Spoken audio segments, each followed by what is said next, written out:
Okay, so and I'm going to go over everything that we've done so far. We've just dressed the map. First position with the blue note.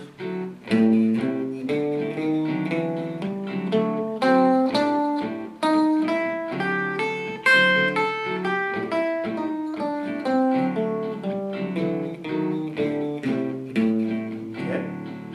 Second position.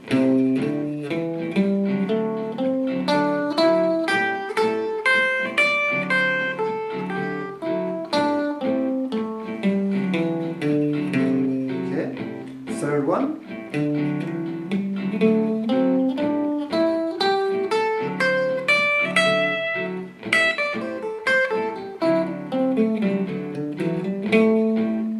Okay. Now, fourth position.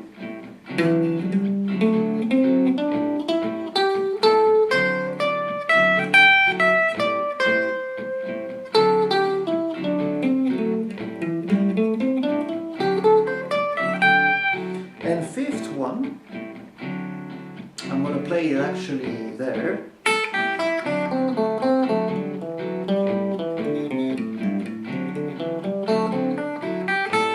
Okay. The first motorway.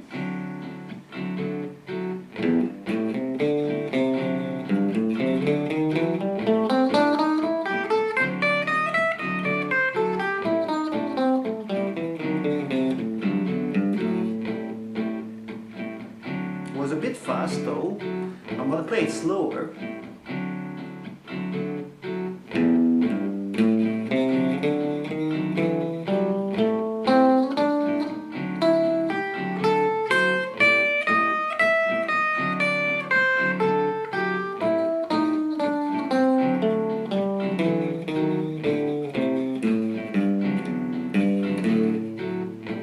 Alright. Second motorway, starting on the third position. Here in A, that's going to be the 10th fret.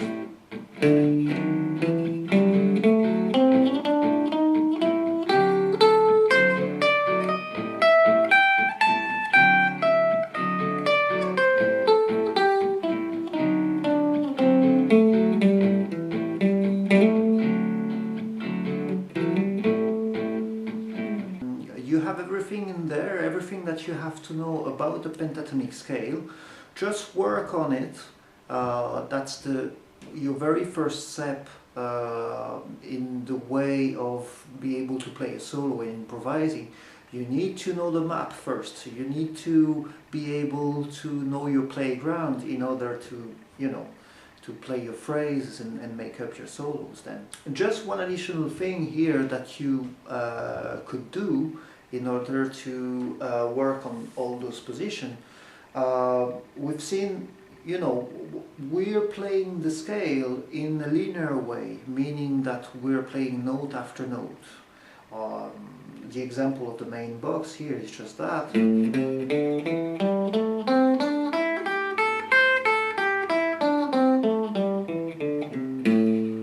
We're going up and down in a linear way, note after note. What we could do also, and that would be a good exercise for your fingers, we can play the scale in a melodic way. There's plenty of melodic ways that you could use. There's a melodic pattern that is called a Chinese pattern. Why Chinese? Because it sounds like a Chinese song, and you will see that in a minute. Basically, you play 3 notes from the scale. If we start here on the main box, so we go like that. You play 3 notes, and you can come back 1. So you play your first 3 notes here, and I'm coming back here with my pinky on the 8th fret here of the top string, and then I go with the same sequence all the way down. So it goes.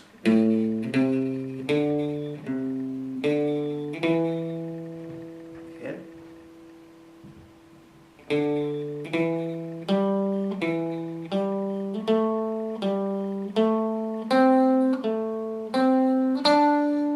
And so on. So I play 3 notes and I'm coming back 1. Okay.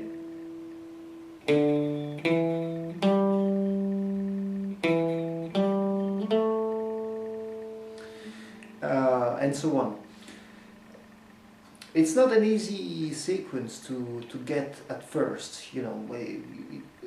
For some people get them straight away. It took me ages to get it, but as long as you're aware that you play 3 notes and you're coming back 1, you sort it. Then the rest is just practice. So you just play 3 notes,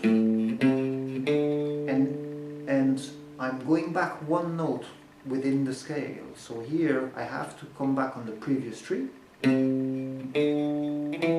I'm playing 3 notes including the one I came back to,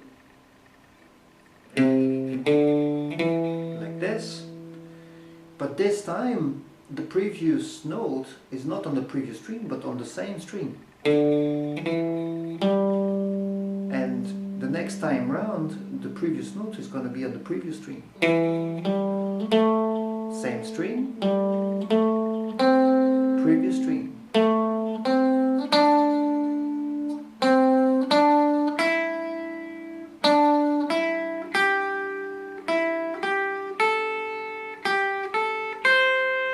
And then you come back.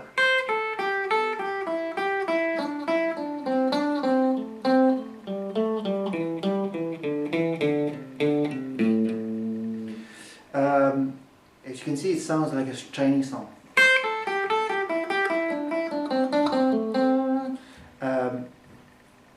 This one is used a lot in solos.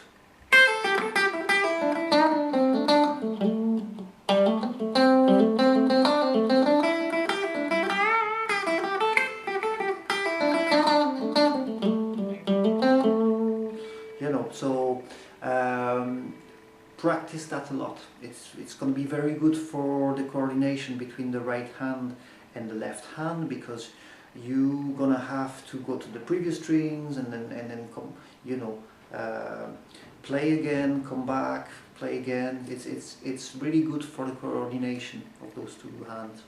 Okay, so obviously you can play the Chinese pattern. You can play that with the motorways, with the other positions. The only thing that you can't play is the blue note, because it's a kind of symmetric pattern. Well, technically you could do it, but it's a little bit difficult. Just don't play the blue note, because it's a symmetric thing, you know, you go from one extremity to another. Forget about the blue note. Just play the pentatonic minor without the blue note. Okay, so I could expand that obviously to all the other positions, but also the first motorway.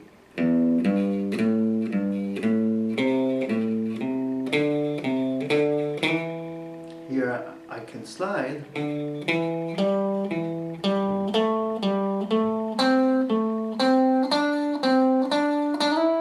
Okay, I'm sliding again here, entering the second position.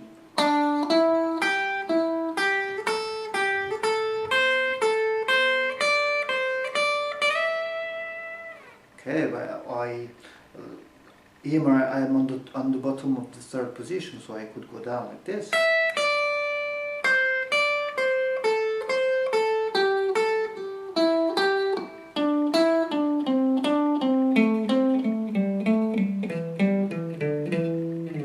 I just played the 3rd position on the Chinese way here.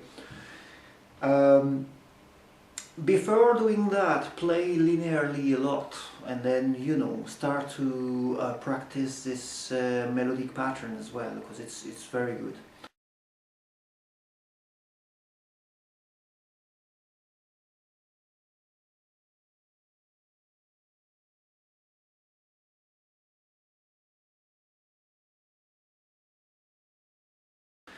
Okay, so I'm not gonna show you any phrases, any lick for today.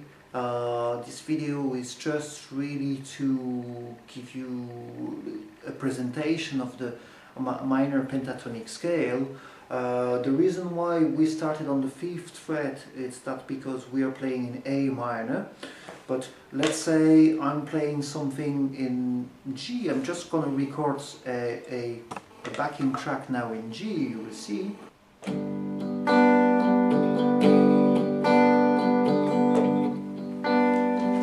Here's my G going on the back track.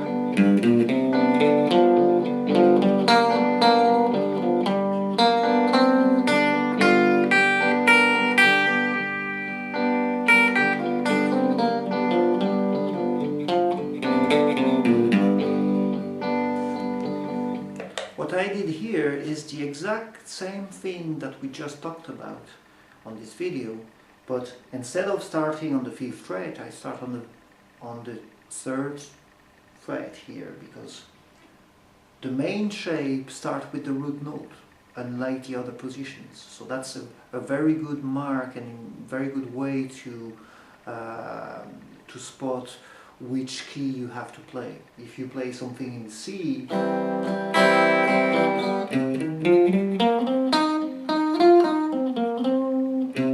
you're going to start on the 8th fret here, okay? So these positions are valuable in every other key. It depends your starting point, okay? Don't get confused also in the document that you have. The different positions are not different scales. It's just the same scale but different displays. It's just a display that you have all over the fretboard. Let me give you an example on how it is. Even though you have 5 positions, and it seems like a lot of note, but if you're not counting the blue note, you only have 5 notes altogether in different pitches or octaves, but it's only 5 notes. And let me give you an example here. You know, when you're playing the main shape here,